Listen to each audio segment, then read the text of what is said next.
If you are new to martial arts, I have 5 tips that are going to help you not only learn faster, but also enjoy the process more. Tip number 1, allow yourself to get worse before you get better. I used to have these trackers that you could put under your hand wraps that would track the power of your punches, and the points would accumulate. So as you were throwing punches, you would see that score going up and up over the course of the round. And so one of the things I do in my classes is sometimes we'd have a little competition where everybody would get 1 minute to throw as many punches as they can, as hard as they can, and we'd see who would get the highest score. And I had one guy get visibly upset because a girl half his size actually outscored him in power over the course of the round.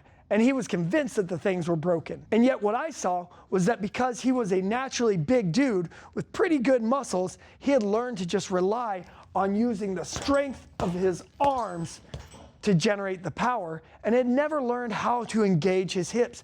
Whereas this girl, because she was so small, when she first came in, her punches almost bounced off the bag.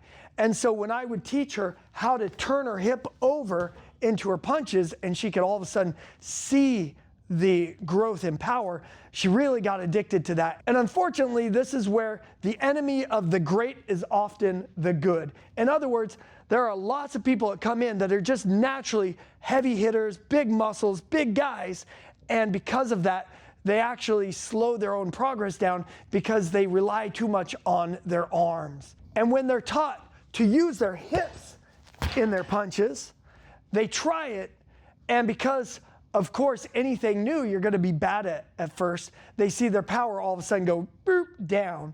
And so they go, oh, well, I was hitting harder before. So they just give up on that and they just go back to swinging with their arms. You will usually get worse for a time before you get better as your body is trying to learn new things. Tip number 2, messing up is sometimes an indication that you're actually on the right track.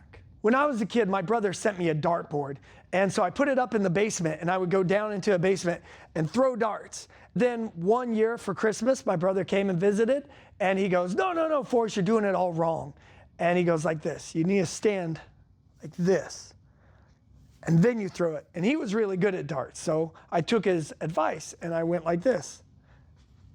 I went, boom, and I throw the dart over there, because I changed my stance, but now I needed to calibrate the rest of my body to get used to this. The way this shows up in training is, let's take the cross. A lot of people, when they punch the bag, because they're not used to punching, they'll just punch like this. It's just their arm, okay? Now, when I teach them how to engage their foot by turning it, watch what happens. I rotate my foot. Now, if I show you on the camera, what was here, if I rotate my foot, my hand is now here, okay? So now I have to recalibrate my cross to go from here to there. So when I have people first learn how to throw that cross, sometimes they'll go up to the bag and they'll go like this, and they'll glance off. When people glance off the bag, they go, oh crap, I must be messing up. And I tell them, no, keep going, keep doing exactly what you're doing, because all you have to do is just calibrate to here. Don't just go back to punching the way that you were doing it before. A lot of times when we're messing up, it's a sign that we're moving in the right direction because we're doing something new.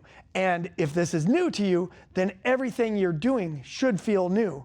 If it doesn't feel new, if it doesn't feel uncomfortable and awkward, then you're probably not doing it right, because you're probably not pushing yourself out of your comfort zone. Or another way this shows up is when I have people throw a rear round kick, I have them turn their hip all the way over. So watch my front foot when I kick. So they go like this. Now, a lot of times when people go do this, they lose their balance at first, and they slowly go back to doing it the way that they were probably doing it before, which is just kind of lifting the leg up to the side like this. The fact that you're losing your balance is a good sign, because it means you're putting yourself in a position that you're not that used to. It would be weird if you had good balance in this position. So when things feel weird or feel off, take that as oftentimes a good sign, because that's what you're here to do, is lay down a new way of doing things. Tip number 3, ignore most of what you're taught. As my instructor used to say, if you want to teach somebody nothing, then give them everything. Fire hose them with knowledge. And every technique has like a fire hose worth of finer points. So there are probably a dozen finer points in how to throw a proper jab, a proper cross, and a proper hook. And if you're in a group class, the instructor is teaching to all levels. So there are things that are meant to be heard by the advanced students, things for the intermediates, and things for the beginners. So identify the 2 or 3 things that you need and focus on those, and don't worry about the rest. When you get those down, then you can start to add more. Tip number 4, focus on the key skills that you need to get better, and don't worry too much about the smaller things. This is the 80-20 rule. If you're not familiar with the 80-20 rule, it basically says that 80% of your results are driven by 20% of your efforts. And so you want to identify what are the big key skills that if I practice, a lot of the other things are just sort of taken care of. They're not as important. For example, what I would probably push you towards would be learning to keep your hands up, keep your chin down, and your elbows in. Or depending on your style, maybe the elbows are out. But having good defensive coverage, especially as you're punching. Your hands should be like you've got a little resistance band around your head. And when you punch, your hand snaps right back. When you punch, it snaps right back. You're not loading your punches up. You're not pulling the arm back. It goes out and straight back. You'll develop your defenses way better just learning to do that than trying to learn every single block and every single way to dodge. Just learning to keep that good defensive shell and be able to punch out of a good defensive structure. A second key skill is footwork. I always tell my guys that when you're new, you learn footwork. When you're intermediate, you learn punches and kicks. And when you're advanced, it's all back to footwork. So focus on how to move and stay in balance and take small steps. Don't put yourself out of position. I define good footwork as the ability to get back into position quick to be able to land a power shot. And then skill number 3 is learning how to generate power with the hips. Once you know how to throw one good punch and one good kick, you sort of know how to throw all of your punches and all of your kicks, because using the body is how we generate power, and then the punch or the kick is just what we put on the end of it. It could be a rear hook, a rear uppercut, a rear cross, an overhand punch. They all follow the same basic principles of using my body. Tip number 5, exaggerate your motions at first and then tighten as you go.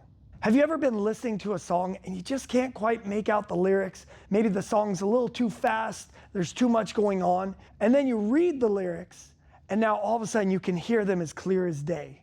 Well, that's sort of what exaggerating the motion does. So for example, I'll give my students a rear leg round kick into a springboard cross.